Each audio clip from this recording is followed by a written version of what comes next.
So you've gone and got yourself one of these shiny white helmets, the Meta Quest 2, and you're ready to shun reality, which, let's face it, is bloody rubbish anyway, for a tasty bit of VR action. Only problem is, the Meta Quest store is packed to the tits with all kinds of games, from action and adventure titles to head-scratching puzzlers and some seriously brown trouser time horror games. And very few of them could actually be considered cheap, so you don't want to waste your precious cash on an absolute dud. So which are the best single-player Meta Quest 2 games that you can download right now as we skip our way merrily into 2023? Well, over the past couple of years I've tried out dozens of the buggers, and here's my pick of the greatest VR titles you can grab for the Quest that focus on that solo gaming experience. And for more on the latest and greatest tech, please do poke subscribe and ding that notifications bell. Cheers! So undoubtedly one of the greatest Oculus Quest games right now is Resident Evil 4 VR, a straight up port of the classic action game that puts you right in the beefcake body of Leon S. Kennedy as he shoots angry Europeans in the face over and over and over again. Now, of course, Resident Evil 4 has been ported to pretty much every console ever in existence. I'm pretty sure you can even play it on a pocket calculator these days, and for good reason too, because it is proper mint. From the opening assault on the village to the Cack Your Pants session with a giant lake gribbly thing, Resident Evil 4 is one of the most entertaining games ever designed. In first person, that combat feels even more fluid as well as more personal, and thankfully I didn't feel motion sickness at all, despite constantly dodging all over the place, avoiding flying axes and those chainsaw dickheads. It is a real shame though that cutscenes and cutaways, basically anything where you're not in direct control of Leon, still play out as a boring 2D movie, and it's particularly jarring when, for instance, you knock down a ladder and you're instantly pulled out of Leon's body, you watch the ladder falling down in 2D and then you're back into the action. It's, yeah, very bizarre. But that and a couple of minor gripes aside, this VR port works really well, and it's well worth a playthrough even if you've done the original game to death.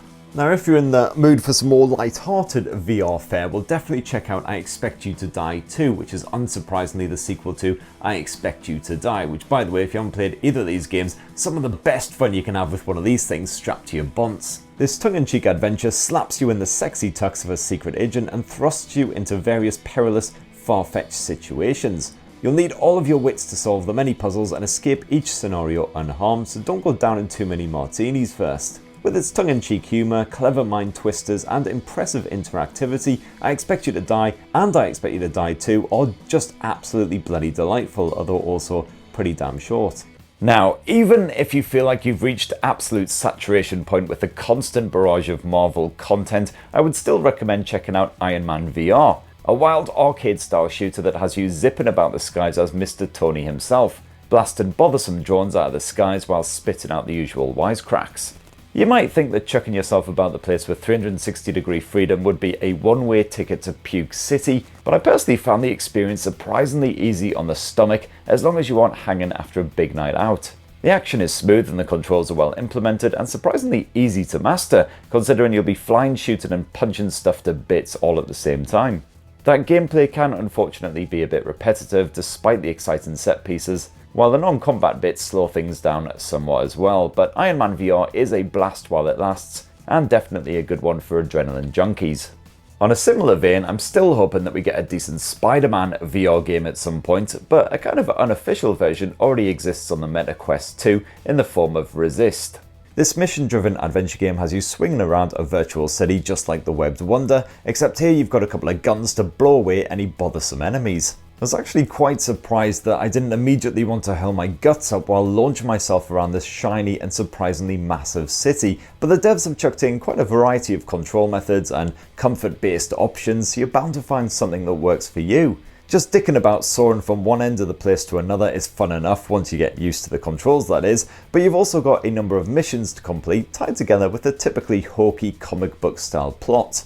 And the further you progress, the beefier you'll become, thanks to an upgrade system similar to the aforementioned Spider-Man games. Overall, it's pretty cracking stuff, and certainly the only VR game about swinging that is worth a go.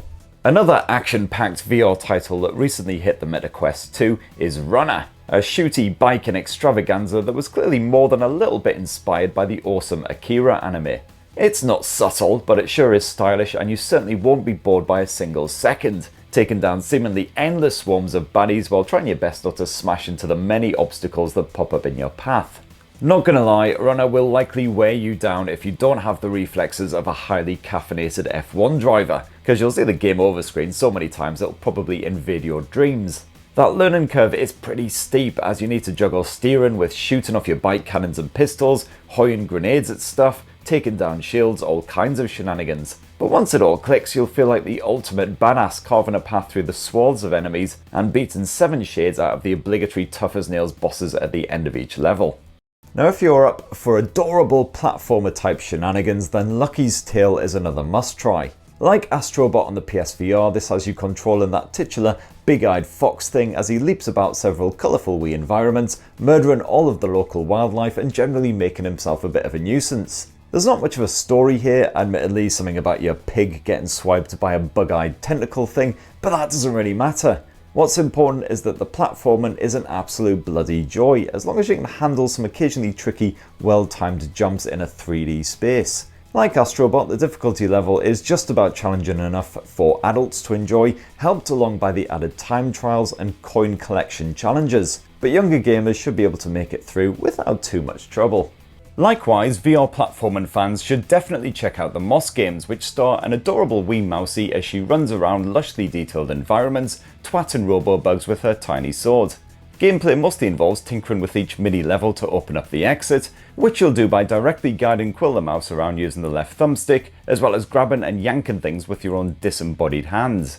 It's an intuitive setup, albeit one with occasionally mildly irritating platformy moments. Every so often you'll find yourself battling a bunch of bugs with your sword, which helps to break up some of the puzzling shenanigans and inject a bit of excitement. The difficulty level is low, but Moss is still great fun, and the sequel, Book 2, is a direct continuation of the story, so if you crave more of the same, then fill your boots. Anyway, let's shift back from cutie cartoon characters to nasty, gory, gritty, zombie-filled VR nightmares with the rather excellent Walking Dead Saints and Sinners. This melancholic post-apocalyptic tale that has civilization plunged into chaos and humans turning against their own kind in horrifying fashion could easily be mistaken for real life these days, but it's actually a pretty smart first-person survival adventure. From your base, which is inexplicably a bus parked up in a graveyard, you'll find yourself piecing together clues to find a legendary bunker, filled with enough supplies to last a lifetime.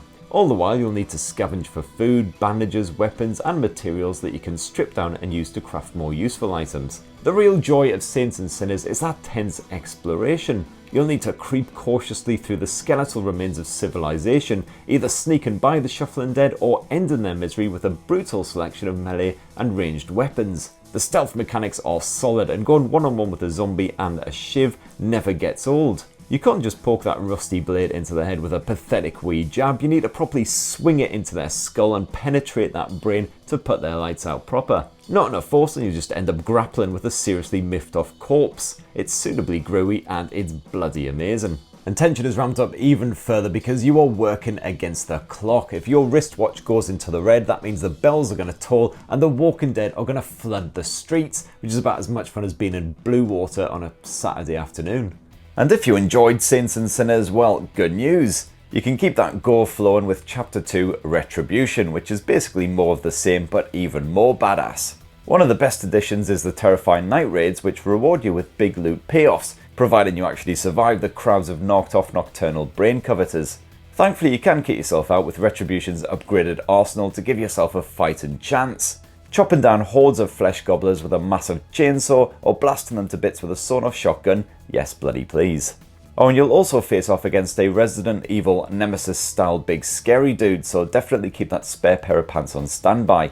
Retribution can be a bit buggy unfortunately, but the devs are hard at work patching it, so it's more stable now compared with when it first hit the Quest 2. And if you own the first game, it's less than a tenner to unlock this continuation, so absolutely go for it.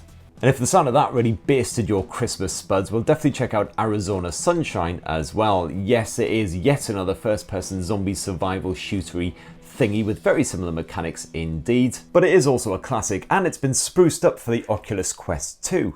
The plot is a little light, but like The Walking Dead, this first-person adventure really makes you feel like you're lost in the middle of a zombie apocalypse. Once again, you'll be foraging for resources while putting brain-munching buggers out of their misery, but there's more emphasis on action here, and capping an undead fiend from 30 yards with a jizz-tastic headshot never gets old.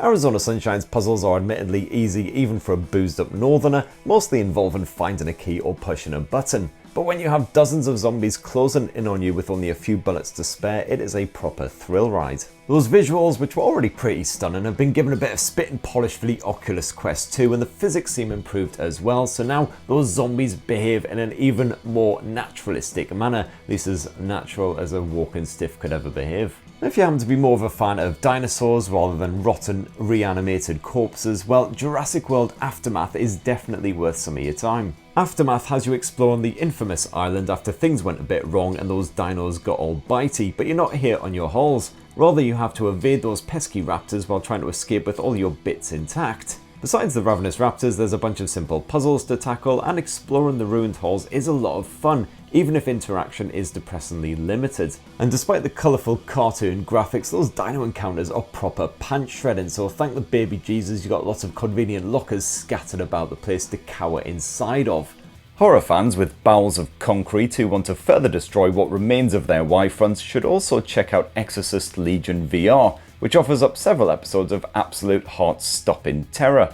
And the new Twilight Zone VR game is kind of interesting enough to warrant a look if you see it really cheap, but it does feel quite rushed and a little bit simplistic. Now, one of the most impressive new titles to hit the MetaQuest is Bone Lab, a rejiggered version of Boneworks, which mostly runs well on this standalone shiny helmet. Those graphics have been scaled back somewhat from the Steam VR version, and occasionally the frame rate drops when things get a bit mental. But this is still a hilariously enjoyable sandbox title which gifts you with all manner of weaponry and allows you to get all medieval on a host of hapless enemies. Now, every object in the game has a realistic kind of weight to it, so if you find yourself wielding a mighty axe or a massive f***off sledgehammer, it can feel pretty awkward until you get the hang of it. You'll encounter simple puzzles that can be solved any way you see fit, as well as endless baddies to club, slice and blast into virtual chunks. And the devs have even chucked in a selection of mini-games to keep you busy and help you learn the controls, which can certainly feel quite fiddly at times. The plot's a bit threadbare and it's plenty janky, but Bone Lab is still an absolutely wild time, so get it got! Another great Oculus Quest game that's been updated for the MetaQuest 2 is Trover Saves the Universe. This action platformer is from the diseased yet brilliant mind of Justin Roiland, one of the sick puppies behind Rick and Morty, and that potty-mouthed eccentric humour is well and truly ingrained in Trover, which sees you floating about in a chair while guiding a purple sweary thing through all manner of levels, twatting things and generally getting up to mischief. It's simple stuff, but it's so batshit mental and funny that it is well worth picking up. Now, if you're after an immersive sim that'll really test your mental faculties and it's absolutely gorgeous to boot, well, one of my favourites on the MetaQuest 2 right now is Red Matter. This acclaimed sci-fi adventure has you exploring a spookily deserted space base, brainiacing your way through environmental puzzles while figuring out what the ruddy heck happened to all the previous inhabitants. You'll be pulling levers, tweaking knobs and fiddling with machinery to progress deeper into the base's bowels. Helped along by an incredibly useful scanner which can translate any Russian text, and also tell you what stuff actually is before you muck about with it. The second Red Matter is a direct continuation of the story and basically more of the same. Gorgeous graphics, impressive interactivity, and a thick, ominous atmosphere that'll keep you on edge throughout. These games are a fantastic showcase for the MetaQuest's abilities, although they're also most definitely deliberately paced, slow burn adventures that won't be to all tastes. So if you're more into fast, frantic action with stuff constantly flying at your face, then maybe check out Pistol Whip instead. This is basically an on-rails shooter where your sole purpose is to pick off every bugger what pops up from behind the scenery. Every level is set to a different song and you get bonus points for plugging your foes in time to the beat, so it's kind of like an ultra-violent version of Just Dance. In this 2089 update, a proper campaign mode has been bunged in alongside the original levels, and to be honest, the campaign's plot is about as meaty as a vegan sausage roll, but who cares? It's basically more levels for free, huzzah! And to jazz things up, the campaign also features fresh enemy models, some cool new weapons, and twists on the original gameplay. The best thing about Pistol Whip is that it makes you feel like a proper badass, even if you're just a bald middle-aged dickhead poncing about in his living room. Those funky digital style visuals reminded me a lot of Superhot, and they help to keep the game child-friendly as well. Even though you're plugging literally dozens and dozens of people with guns, there's not so much as a splash of blood or a kidney flying against the nearest wall. And yes, speaking of Superhot, that is another oldie but goodie. The hook here is that enemies move only when you do, so at any point you can just freeze and plan out your next move. Should I grab this guy's gun and blast him in the face, or maybe just take him down with a well-aimed pool ball to the nads? The world is your violent oyster. Heads up though, you will need a good bit of free space to play it, as you'll actually have to move around ducking and dodging and uppercutting some dude's junk and what have you. Any Star Wars fans out there are well serviced by the good old Oculus Quest 2 as well, and you'll probably sploosh yourself silly at Tales from Galaxy's Edge, which is absolutely stuffed full of fan service. You play as a simple droid repair technician whose mission is to salvage some valuable cargo that you just jettisoned. You'll spend most of your time exploring the lush planet of Batuu and blasting holes in unfriendly gang members who are after your precious booty. Although your enemies are about as clever as a box of Pop-Tarts, that combat is still good fun. You'll feel pretty badass dual-wielding blasters, and I really like how you can chuck your old weapons when they're spent and grab pistols from fallen foes. It is a shame that Tales from Galaxy's Edge is rather on the short side, like quite a lot of VR adventures to be perfectly honest, but at least there is a bit of unlockable bonus content that is very different from the standard main gameplay. And the Vader's Quest trilogy will also probably delight fans, but any casual dippers into the Star Wars lore probably won't find much to hold their attention here beyond the occasional bit of hot lightsaber action. And let's face it, who doesn't enjoy wanging around a massive glowing sword? And last up for the action games, I'm still a big fan of Robo Recall, a fun and fast-paced arcade title that has you blasting and slapping rogue robots into tiny metal chunks. It's simple, but it's highly addictive carnage and definitely an essential purchase for Oculus Quest 2. Now, one of the most addictive games that I played recently on the Meta Quest is Walkabout Mini Golf, which is exactly what you'd expect it to be. Several rounds of crazy golf shenanigans to suit putters of all ages and abilities. Holes range from your usual fare with rocks and tunnels to absolutely mental efforts that you'd never actually see on a real life course, taking full advantage of the VR escapades. There's a hardcore version of each course to tackle once you're confident enough, missing balls to find dotted about the place, and basically hours of absolute joy thanks to the realistic physics and stellar design work. Now next up, one of the most infamous and best-selling adventure titles of all time has been given a fresh lease of life here on the Oculus Quest 2 as well. I'm talking of course about Myst, which like Resident Evil has already been re-released God knows how many times, but all the same I still get a thrill wandering through those familiar worlds in VR. It's still as tough as a rhino's arse, and the puzzle randomizer feature means that even veterans won't breeze through it. My only complaint is that taking notes while you're playing the game is a wee bit awkward, basically involving taking off the headset, making a note, putting it back on and such forth. Some sort of automatic note-taking tool in-game would have been really bloody helpful, but hopefully that'll be implemented in some future patch. But all the same, anyone who loves a good puzzle, especially a good super tough puzzle that'll have you smacking your head off the nearest wall until everything goes pleasantly numb, should definitely get involved. And any adventure game fans out there should also get a kick out of A Fisherman's Tale, which is certainly one of the more unique and innovative titles available for this sleek white helmet. This time around, you play as a wooden puppet who lives in a lighthouse, naturally, and who also spends his spare time working on a small wooden replica of his homestead. But one day, when you lift the roof off, you discover a tiny version of yourself in there. And not just that, but your own home's roof appears to have lifted off, and now an enormous you is looming overhead. Thus begins an absolute mindfuck of an adventure where you basically have to solve puzzles by passing items between big you and little you in order to manipulate your environment. And yes, I realise I'm making about as much sense as I usually do after 10 pints of bitter, but really it's one of those games you just have to play and experience for yourself. It is a work of pure genius, and getting through will take some proper lateral thinking as well as some thorough exploration and perhaps a healthy dose of illicit substances. Factor in the surprisingly emotional story and that slick presentation, and this is one of my favourite all-time titles for the Oculus Quest 2.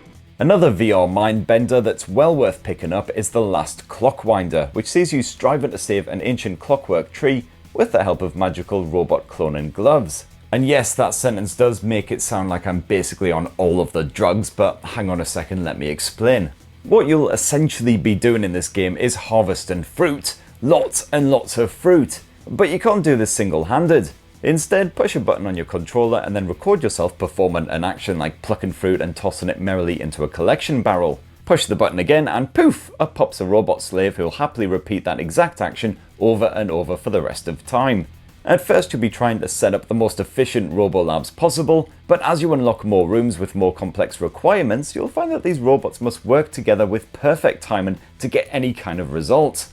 Thankfully, you can immediately scrap any robot that has gone a little bit wrong, and chances are that's something you'll be doing hundreds of bloody times before you finally see this game's end.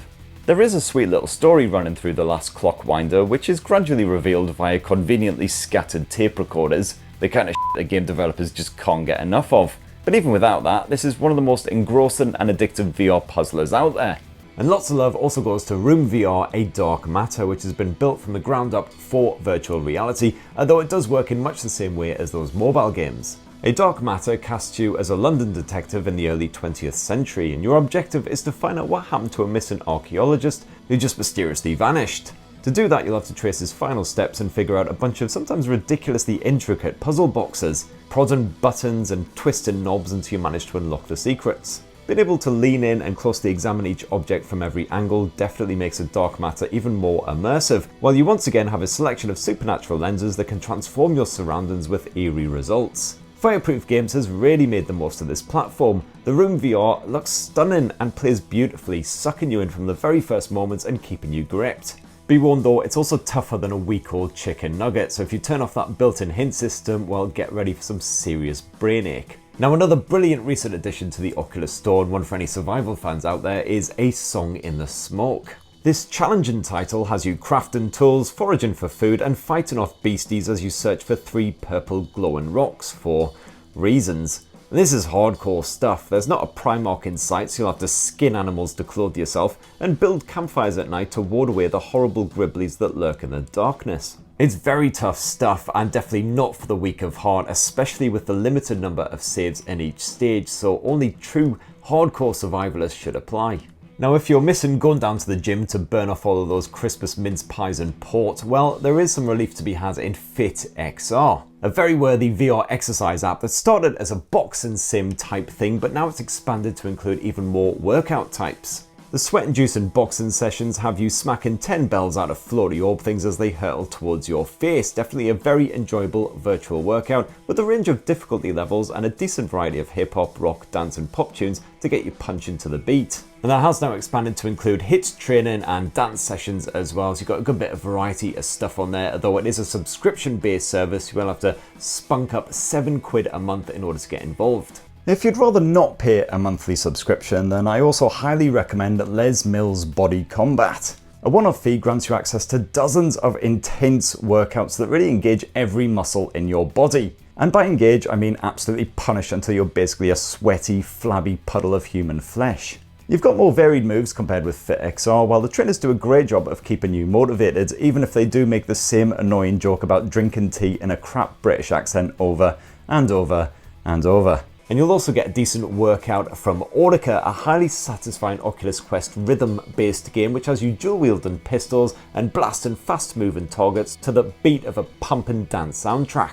On the more advanced levels, you'll need instant reactions to clear everything zipping by, while modifiers such as invisible guns make life considerably more difficult. I've also got to give big love to Synth Riders, an excellent rhythm game that has you fist pumping all over to punch coloured balls before they smack you in the gob. There's a great selection of tunes to bop along to, including dance, dubstep, rock, and even some swing. And I've got even more love for Smash Drums, a title that leaves absolutely nothing to the imagination. All you gotta do is pummel supernatural floating skins as they drift towards you, keeping to the beat, while pulling off a good bit of proper flair every now and then. Absolutely banging. So that right there is my selection of the very best games you can bag yourself right now for the Meta Quest 2 as we hurdle our way into 2023. But did I miss out your own personal favourites? Definitely let me know down in the comments below. And if there's any multiplayer titles that you would highly recommend, we'll definitely let us know those in the comments as well. Please do poke, subscribe and ding that notifications bell for more on the latest and greatest tech, and have yourselves a ruddy wonderful rest of the week. Cheers!